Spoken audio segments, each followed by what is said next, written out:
11 नवंबर को अंतिम चरण का चुनाव है बिहार में। तो बिहार के चुनाव के नाते हमने अपने यात्रा की तिथि में परिवर्तन किया है। अब जो यात्रा 31 अक्टूबर से शुरू होनी थी, वो पदयात्रा अब शुरू होगी 12 नवंबर से सरयू से संगम। 24 नवंबर को यहाँ पे प्रयागराज में उसका समापन है। हमारा मुद्दा है रोजगार दो, सामाजिक न्याय दो। उत्तर प्रदेश में पेपर लीक की सरकार चल रही है। हर परीक्षा का और नौकरी का पेपर लीक हो जाता है यहाँ पे। कृषि क्षेत्र हो या एमएसएमई सेक्टर हो या फिर शिक्षा मित्र से लेके आंगनबाड़ी तक, सब कहीं ना कहीं बेरोजगारी की मार झेल रहे हैं, या चाहे रेहड़ी पटरी वाले हों। तो एक बेरोजगारी बहुत बड़ा मुद्दा है, इसलिए हमने रोजगार दो का मुद्दा रखा है।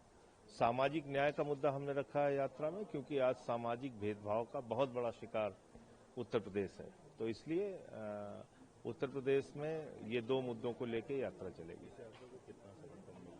अब हम तो सबसे आह्वान कर रहे हैं, किसानों से भी, श्रमिक संगठनों से भी, मजदूर संगठनों से भी, जो अनियमित है नौकरियों में, अभी तक उनको नियमित नहीं किया गया है, उन टीचर संगठनों से भी।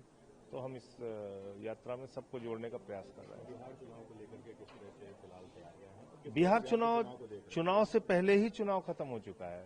मैं बार बार इस चीज को कह रहा हूं। 80 लाख वोट वहां पे काटे जा चुके हैं और 5 लाख वोट वहां डुप्लीकेट बने हैं। 315 घुसपैठिए कुल उनको अब तक मिले हैं, जिसको लेके ये पूरा SIR चलाया गया। तो पता नहीं क्यों वोट चोरी का मुद्दा छोड़ दिया गया बीच में, मुझे नहीं मालूम।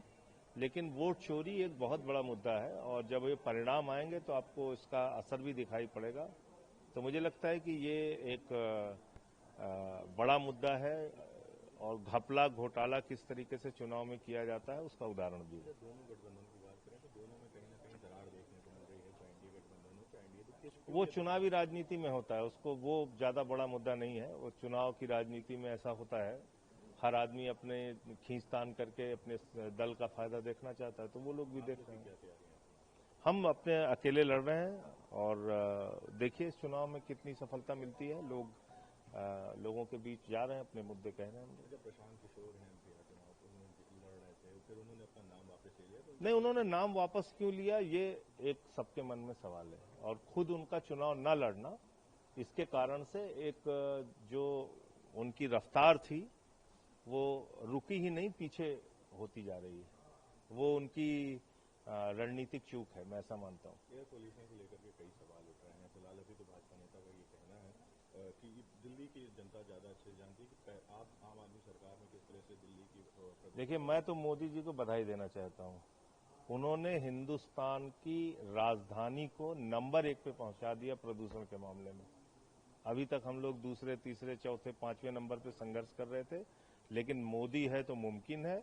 नंबर 1 पे आज की तारीख में प्रदूषण के मामले में दिल्ली शहर हो गया। विश्व में, दुनिया में हमारा डंका पीटा जा रहा है। कितनी बड़ी बात है, सोचिए आप। प्रदूषण में हमने नंबर 1 पे पहुंचा दिया दिल्ली को। तो ये मोदी जी हैं तो मुमकिन है। मैं उनको भी बधाई देना चाहता हूं।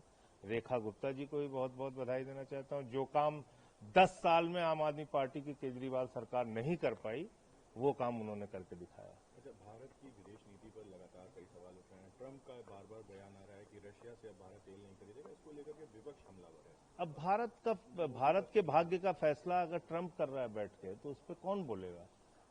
मैं तो एथराइज हूं नहीं बोलने का। उस पर तो प्रधानमंत्री जी को ही बोलना पड़ेगा।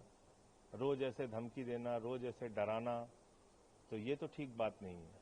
ये भारत के स्वाभिमान को चोट पहुंचाने की बात है। आखिरी सवाल, रेखा गुप्ता का ये कहना है कि पिछली सरकार जो थी उसने छठ पूजा को लेकर के कई ऐसे लोगों पर FIR की थी। अब भाजपा सरकार। अरे भाई साहब, छाती पीटते हुए बुजुर्ग की फोटो आ रही है, देखिए आप।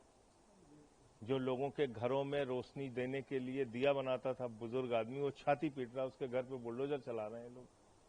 बात कर रहे हैं कितने पूर्वांचल के लोगों की उन्होंने झुग्गियां तोड़ दी। मैं खुद जाके देखा हूं उनको। तब ये छठ पूजा क्या करेंगे लोग?